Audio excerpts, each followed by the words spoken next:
Muchísimas gracias Guido. Buenos días a todos y todas quienes están presentes acá y también conectados escuchándonos. Bueno, este es el último reporte de varios que hemos lanzado en los últimos meses como reporte fundamental sobre un tema clave de América Latina, el balance preliminar de las economías de América Latina y el Caribe. Quisiera agradecer a Daniel Titelman y todo su equipo de la División de Desarrollo Económico de la CEPAL.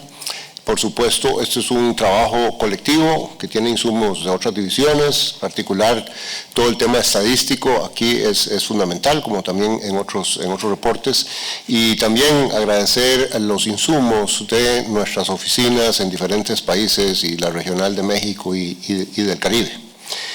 Como ustedes podrán ver en el índice de este reporte, básicamente tiene 8 capítulos, comenzando por el contexto internacional, luego uno sobre la evolución de la liquidez, otro sobre el sector externo, otro sobre la actividad económica en general, mundial y regional, los precios internos, el empleo y los salarios, la política fiscal, monetaria y cambiaria y perspectivas económicas de cómo se ve venir el año 2023.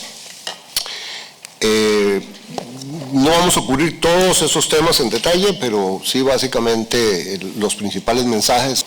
Entonces, a nivel de tal vez mensaje más general o mensajes más generales del reporte, como ya ustedes nos han escuchado hablar varias veces, la cascada de crisis ha llevado a un complejo e incierto escenario global. Hay una desaceleración, tanto del crecimiento económico como del crecimiento del comercio mundial, tanto en el 22 y la vemos continuar en el 23. Una relativamente buena noticia es que ya hay una reducción de la inflación que va a tender, esperamos, a moderar los incrementos de las tasas de política monetaria de los principales bancos centrales. Y si quieren un ejemplo de esto que esperamos que pueda continuar, es que justo el día de ayer la Reserva Federal de los Estados Unidos, en vez de seguir subiendo 0.75, subió solo 0.5. Esperemos que eso, en vista de las señales que se ven por el frente de la inflación, que lo vamos a ver en detalle ahora, signifique que ya puede empezar a moderarse el incremento, no necesariamente a bajar, eso es otra cosa, pero ya no subir al mismo ritmo, que no es lo mismo, ¿no? Aumentos en volatilidad financiera y mayor aversión al riesgo, eso sí será algo con lo que posiblemente, es decir, los países tengan que convivir el año entrante. Hay un encarecimiento por el nivel de tasas de interés, tanto del servicio de la deuda como de la adquisición de nueva deuda.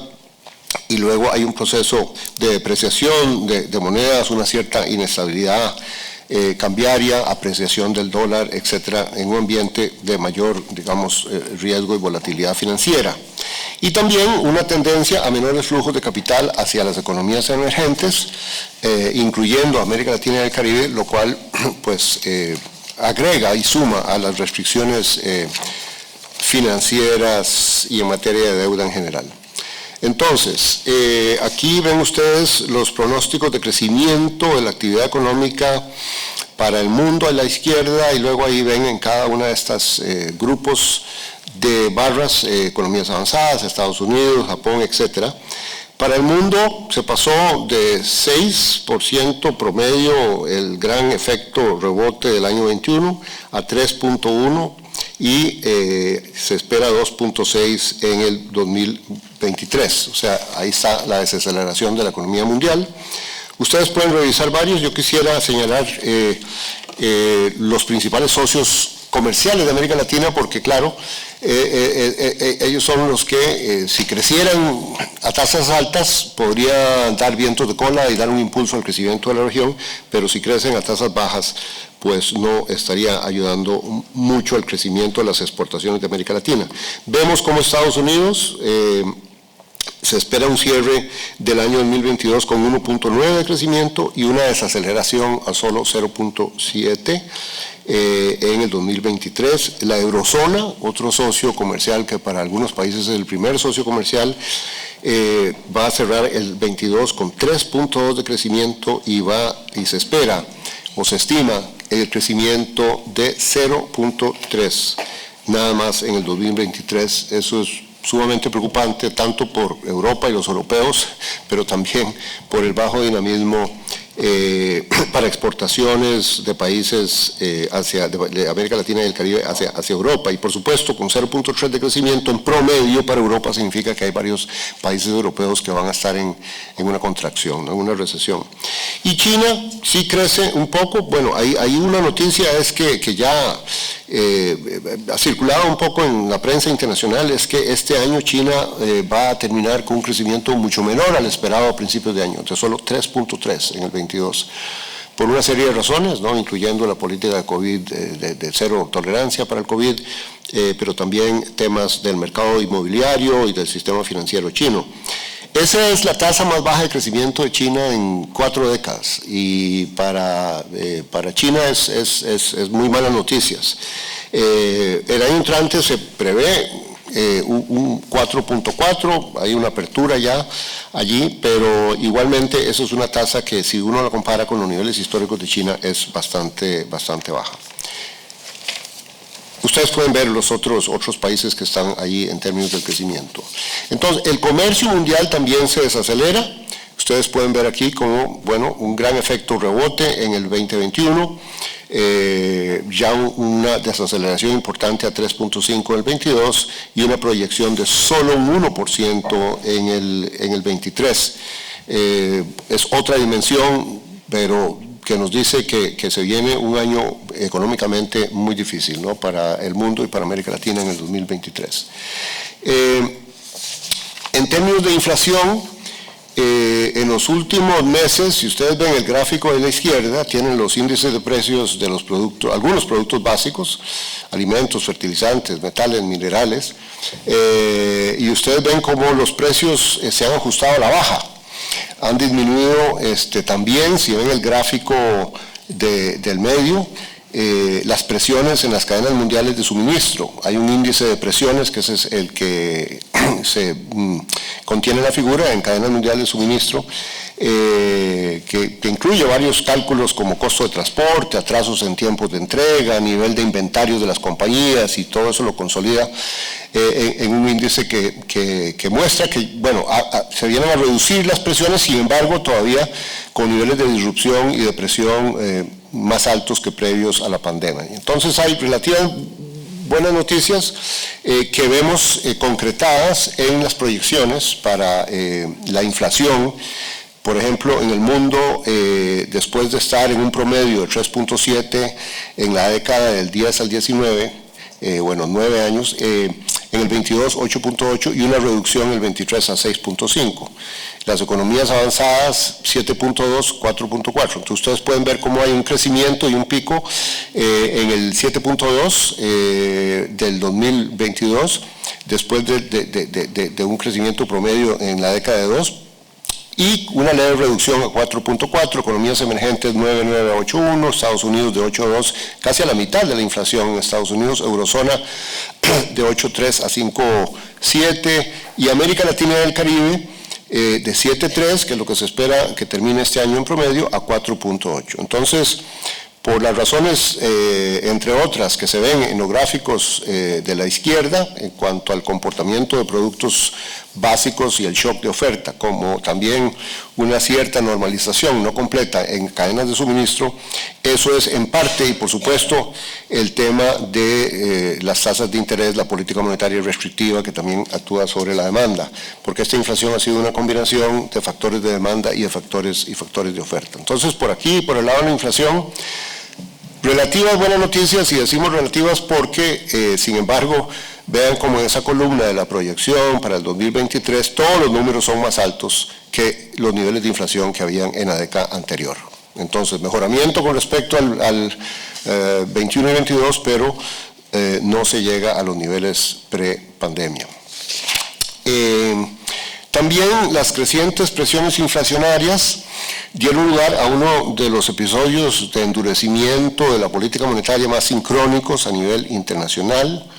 Y cuando decimos más sincrónicos es porque se dieron más o menos simultáneamente en muchos países. Eso no quiere decir que fuera una política monetaria coordinada, lo cual es un punto bien interesante e importante.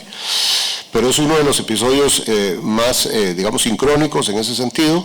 A nivel internacional, en las últimas 5 décadas, es el mayor número simultáneo de alzas de tasas de política monetaria desde por lo menos los años 70. Ustedes pueden ver en el gráfico de la izquierda las altas y las bajas, y vean cómo en el último periodo, el año 22, ha sido una enorme sincronización allí de subidas. Y luego en el gráfico del medio pueden ver los pasos, la escalera de subidas. Como ya dije, en el caso de Estados Unidos, la última que se dio el día de ayer ya fue de 0.5, no de 0.65. Es de esperar, en vista de los datos que acabamos de ver de inflación, que ya haya un ambiente en que los bancos centrales en diferente momento puedan empezar entonces a desacelerar ese incremento. Pero eso advirtiendo que aquí no se tiene bola de cristal, y que con la gran incertidumbre y todos los elementos que están afectando la economía internacional pueda haber un cambio. Ahí hay una proyección, una estimación de cómo podría ser el comportamiento de las tasas en términos generales de la Reserva del Federal, del Banco de Inglaterra y del Banco Central Europeo. Y el otro aspecto muy relacionado aquí es una fuerte caída de la liquidez, porque, como ustedes saben, en términos de la política monetaria, por un lado está el instrumento de tasa de interés, pero el otro instrumento que se ha usado muy fuertemente es el tema de las hojas de balance, el tamaño de las hojas de balance como instrumento no convencional de política monetaria. Bueno, y allí se ve una reducción muy fuerte de la liquidez global, con los bancos centrales que dejaron de comprar bonos y entonces irse retirando de lo que en inglés llaman el quantitative easing. Se espera, sin embargo, que va a persistir el endurecimiento en esas condiciones financieras globales. Ahí a la izquierda ese gráfico tienen 3 índices de volatilidad que han aumentado y se mantienen altos, tanto en países desarrollados como en economías emergentes. Y en el gráfico a la derecha, el apetito de riesgo ha disminuido. Eso es lo que muestra allí ese gráfico, las salidas de flujos de capital ya en el año, lo que dice allí mayo, pero en todo el 22, se ve que las salidas de flujos de capital desde mercados emergentes se han intensificado en este año 22, y también esto ha ido junto con una apreciación del dólar.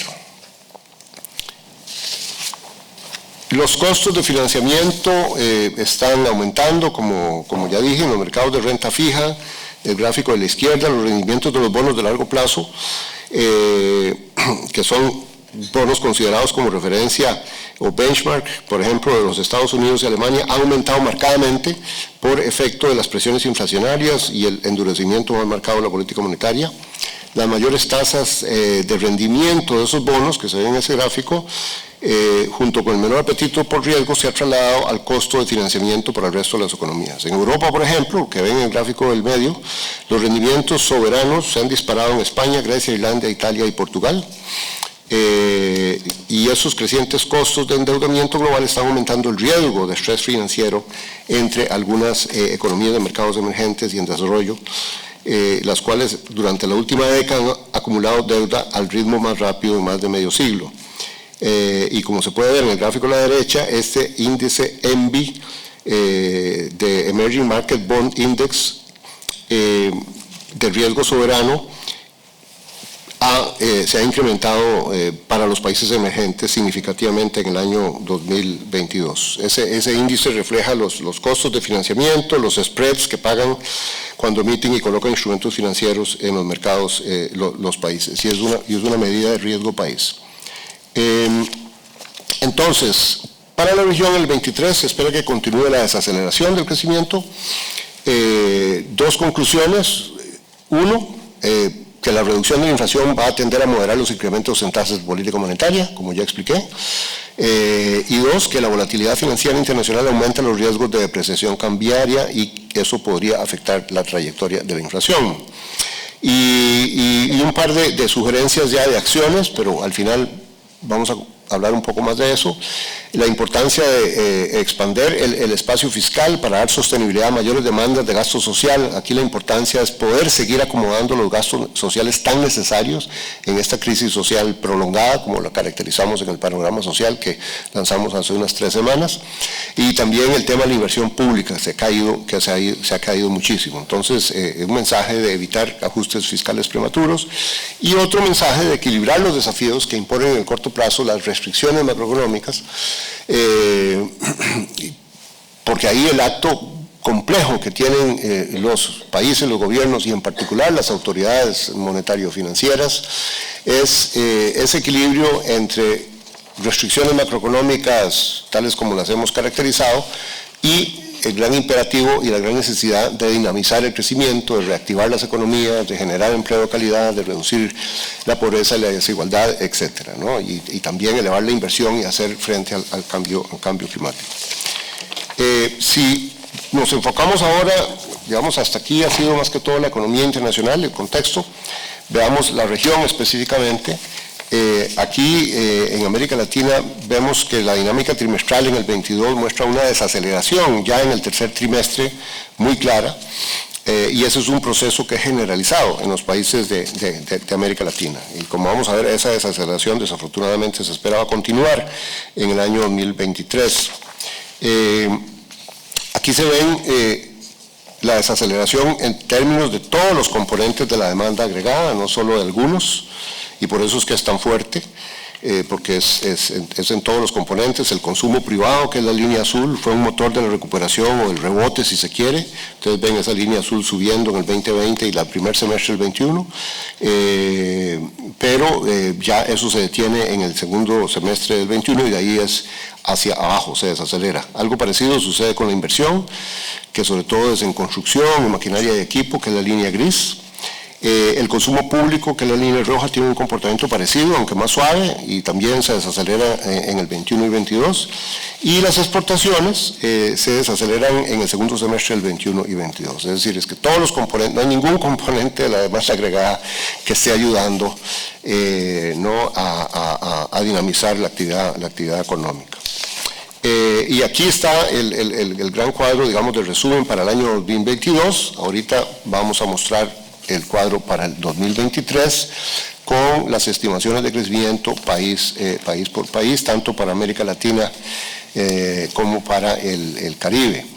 Entonces, la estimación es que América Latina y el Caribe, todo en promedio, van a terminar el 22 con 3.7 y pueden ver las diferencias muy pocas en el promedio entre América Latina y el Caribe, 3.6 América Latina, 3.7 el Caribe, y ahí lo pueden ver país por país. América Central y México 3.3, solo América Central 4.2, etcétera. Y ahí también ven el promedio para el Caribe de 4.5, excluyendo Guyana, que hay que tomarlo muy en cuenta porque Guyana tiene una tasa de crecimiento extraordinaria por el petróleo, ¿verdad?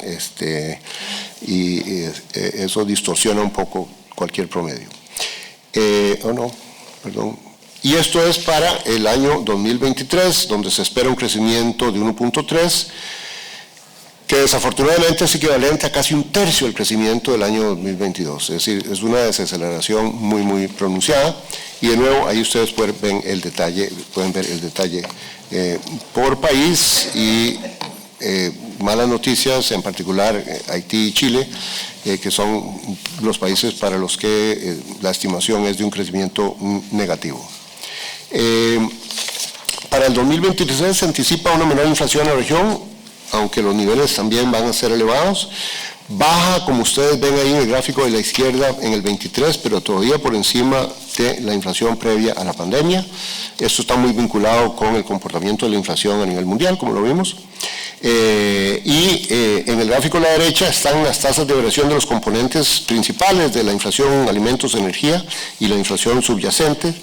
Los alimentos y la energía han sido dos de los rubros que han liderado los aumentos en el índice de precios al consumidor, pero con dinámicas diferentes, como ven ustedes allí en el tiempo, a través de los meses del año 21, son diferentes momentos, ¿no? Alimentos en realidad comenzaron a crecer, vienen con una trayectoria creciente ahí desde el año 2019, 2018, y mientras que en el caso de la energía el crecimiento se da sobre todo a partir de marzo del 21. Aquí vemos los datos de las alzas sincronizadas pero no coordinadas. Esto es muy interesante. En América Latina pueden ver cómo, por ejemplo, en Brasil, la tasa política monetaria el 31 de diciembre del 2020 era 2% y el 9 de diciembre del 22, 13.75%, con 5 incrementos en ese periodo. Chile, de 0.5 en julio del 21, a 11.25 en octubre del 22, con 7 incrementos en ese periodo, y en la última columna está la variación total. Y así pueden ver, digamos, cada país: México de 4 a 10, Perú de 0.25 a 7.50, Uruguay de 4.50 a 11.25, Costa Rica de 0.75 a 9. ¿Ah? Y en la mayoría de los casos 5 incrementos, 7 incrementos, 9 incrementos, hasta incluso 12 incrementos en el caso del Perú. Los flujos financieros hacia América Latina se han reducido, como ya mencioné, pero aquí pueden ver los datos de un indicador indirecto que calcula la CEPAL del lado izquierdo, y otra vez el ENVI, pero en este caso no para todos los mercados emergentes, sino para América Latina, lo cual, como ya expliqué, significa un índice de riesgo soberano más alto y en trayectoria creciente. La mayor volatilidad cambiaria y la tendencia a la depreciación también han demandado un mayor uso de reservas internacionales. En el gráfico a la izquierda pueden ver las variaciones del tipo cambio nominal respecto al dólar en esos países: Brasil, Chile, Colombia, México, que son los 4 países en que hubo una depreciación con respecto al dólar, y apreciaciones más bien en Perú y Uruguay. Y por supuesto que hay intervenciones de los bancos centrales que afectan, ¿no?, con sus reservas, y ha habido una tendencia desde el 21, segundo semestre, a una reducción de las reservas internacionales. Pero pusimos una línea promedio de 2010 al 2019 del nivel de reservas en los países, y como ven, es decir, no... El hecho de que haya una reducción, se está muy lejos, digamos, de entrar en zona de riesgo o de peligro, ¿verdad? Y con esas reservas, ese nivel de reservas, aunque hayan disminuido, se pueden enfrentar perfectamente las necesidades de financiamiento cubiertas por las reservas, hablando, ¿no?, en promedio para América Latina y el Caribe.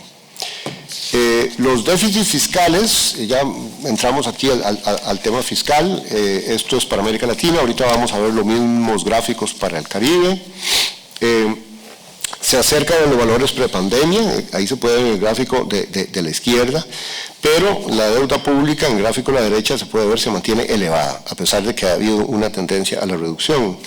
Entonces, si vemos el gráfico de la izquierda, se estima que el resultado primario, que es el puntito este anaranjado que ven allí dentro de las barras verdes, el resultado primario de 0.5% del PIB en promedio para el año 22. Y eso es un resultado, como ven en la línea roja, de una reducción del gasto, y como ven en la línea azul, un aumento de ingresos. Pero eso contrasta, si ustedes ya lo leen fino, el 2021 y el 2022, hay un contraste entre el 21, porque en el año 21 los dos contribuyeron de manera bastante simétrica a la reducción del gasto, el incremento de ingresos, pero en el 22 contribuye más la reducción de gasto, ¿no? Y si vemos el tema de la deuda, hay 2 años de caída consecutiva del indicador deuda pública sobre PIB, que se explica tanto por la disciplina, por el lado del gasto, como por la recuperación también de la actividad económica. Pero el promedio estimado para a septiembre del 22, 51%. Y luego en el Caribe, estos son gráficos muy parecidos, pero son los datos del Caribe. Vemos cómo el resultado primario previsto es todavía menor, el 0.2% del PIB versus un 0.8 en el 21 y un 3.9 en el 20. El resultado del 21 también se puede ver que es una combinación de reducción en la línea roja de gasto y incremento de ingresos, pero aquí hay una gran diferencia porque en el Caribe en realidad baja la recaudación tributaria un poco, ¿no?, en promedio en la línea azul en el año 22.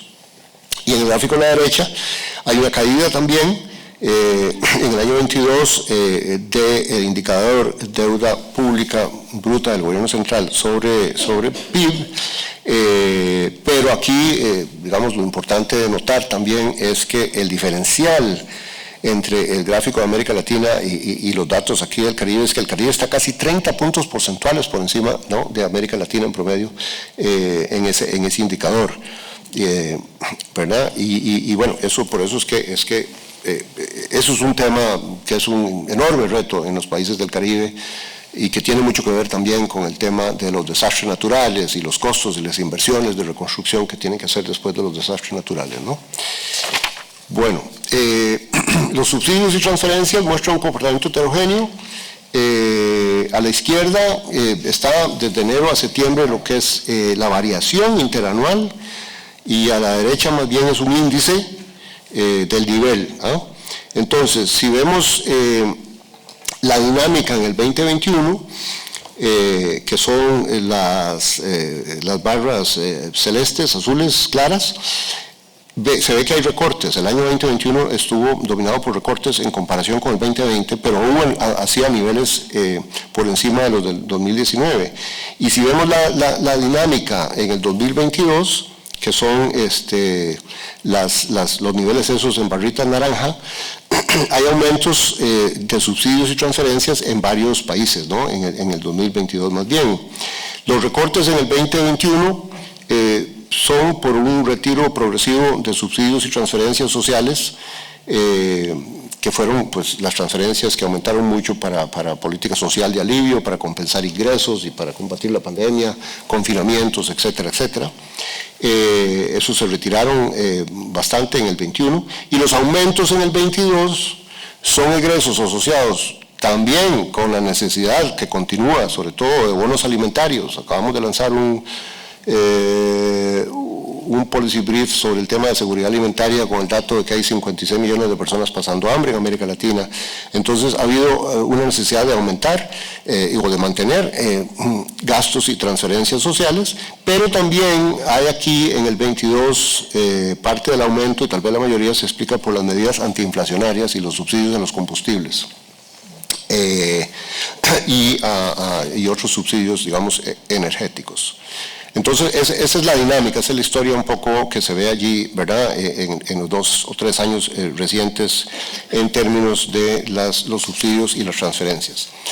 El aumento en el pago de intereses resta recursos a otros gastos públicos prioritarios, como pueden ver ahí en la línea verde, pago de intereses que va hacia arriba en la última década, y también gasto en salud, pues naturalmente, y sobre todo un salto con la pandemia, pero eso, digamos, ha tenido un precio en términos, ¿verdad?, que pagar de que los gastos de capitales han bajado de 4.3 en el 2013 a 3.5 en el 2022, incluso mucho más bajo en el 19 y 20. Entonces, bueno, esos son un poco los reacomodos estructurales en materia fiscal que un poco que las realidades económicas han forzado. En términos del mercado laboral, continúa el proceso de lenta y desigual recuperación de los mercados laborales en la región.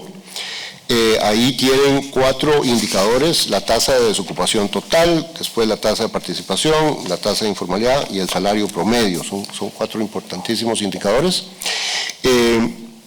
Si vemos en la primera línea la tasa de desocupación, bueno, ven cómo estuvo el desempleo, la desocupación en 10.3 en el 2020, baja a 9.3, baja otra vez a 7.3 y se mantiene, o esperamos que se mantenga como proyección en el 2023.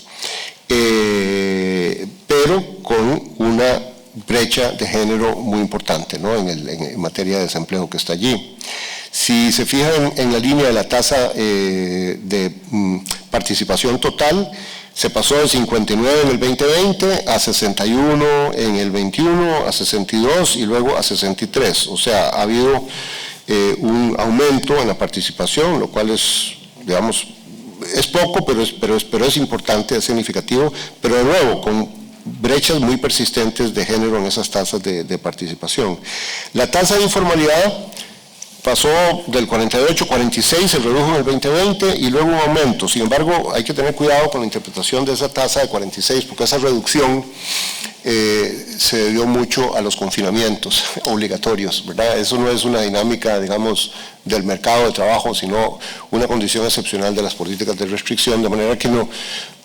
Ahí lo que está pasando al volver en el dato del 22 y 23 a 48 puntos es simplemente que se vuelve a la tasa de informalidad prepandémica, o sea que no ha cambiado estructuralmente mucho ese tema allí. Y el salario promedio, que sí se redujo muy fuertemente en el 2020, aumentó un poco con el efecto rebote en el 21, pero desafortunadamente este año una nueva reducción. Entonces, resultados, digamos, mixtos en el mercado de trabajo. Y ya para ir concluyendo, quisiéramos, y hemos presentado esto en otras ocasiones, pero nos parece algo muy importante para poner el corto plazo en una perspectiva más de largo plazo. Y es este tema que hemos venido hablando de la década perdida. Se habló muchísimo de la década perdida de los 80s. Este gráfico desde 1951 tiene el promedio móvil, ahí en esas líneas anaranjadas, de cada década, ¿no? Y vean cómo en la década de los 50, 60 y 70s el promedio móvil era 5, 5.7, 5.9, luego vino la década perdida, que fue la década de la deuda, luego vinieron 2 décadas mejores que la década perdida en el promedio de crecimiento de toda la región, 2.7, 3.0, pero en realidad es un crecimiento bastante bajo, ¿no?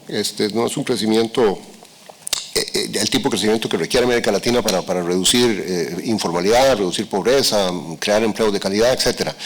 Si estimado desde 2010 hasta el 20 es otra vez el mismo promedio que del 80 al 89, pero si lo estimamos de 2014 al 2023, incluyendo el dato de 1.4% de crecimiento que esperamos en promedio para el 23, en esta década que está terminando, que digamos falta un año para que termine, el crecimiento es solo 0.9.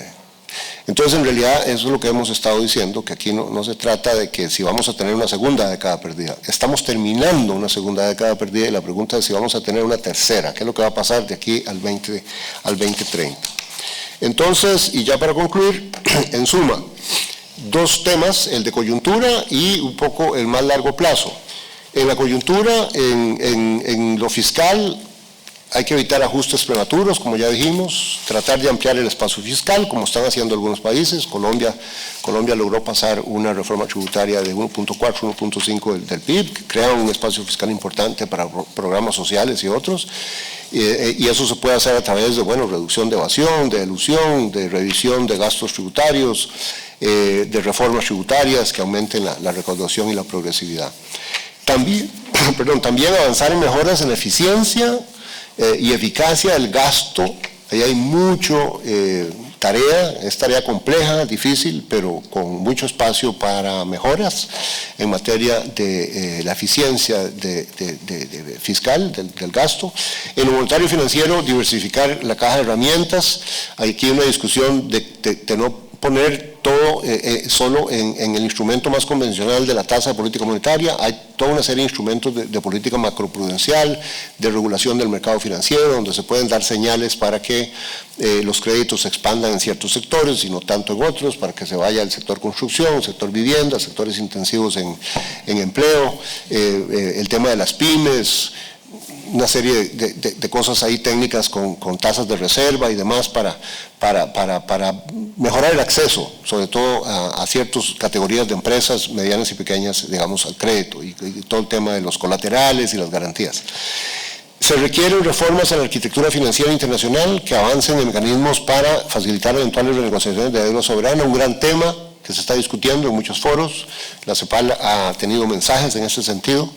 Es muy importante movilizar más liquidez global, fortalecer esquemas de apoyo y de facilitación para reestructuración de deuda, no solo para países de ingresos menores, sino países de ingreso medio, que son la mayoría de América Latina. Y es fundamental para mantener las demandas sociales, la creación de empleo decente, reducir informalidad, desigualdad, pobreza, y ahí también hay una agenda de intervenciones posible. Y viendo ya más en el mediano y largo plazo, por supuesto, la reactivación, el crecimiento América Latina está en una trampa de bajo crecimiento por hace 30, 40 años, ya lo vimos. Combatir la desigualdad, enfrentar el cambio climático, productividad, en fin, ahí hay una agenda que hemos presentado en detalle en varios documentos recientes.